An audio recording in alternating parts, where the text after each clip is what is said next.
அவ்வை முருகப்பெருமானுக்கு சொன்ன ஒரு பாட்டை நான் சொல்றேன். இந்த உலகத்திலேயே எது பெருசு அப்படின்னு கேட்டான் முருகப்பெருமான் அவ்வை கிட்ட. அவ்வை சொன்ன பதில அப்படியே சொல்றேன். அவ்வை என்ன சொல்றான்னு பாப்போம். பாருங்களேன், அவ பட்டியல் போடுறாங்க. எனக்கு ரொம்ப பிடிச்சது அந்த பட்டியல். என்ன பட்டியல் அது? பெரிது பெரிது புவனம் பெரிது, இந்த லோகம் தான் பெருசு.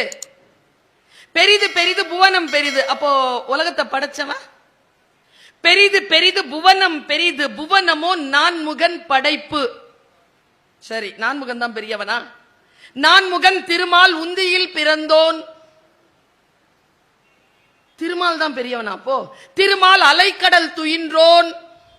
அலைக்கடல் தான் தாங்குது. அப்ப கடல் தான் பெருசா? அலைக்கடலோ சிறுமுனி கலசத்துள் அடக்கம். அகத்தியர் கமண்டலத்துல பிடிச்சிட்டாரு.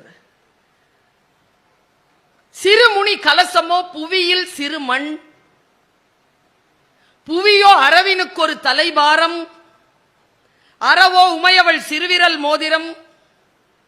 உமையவள் ஈசனுள் ஒடுக்கம்.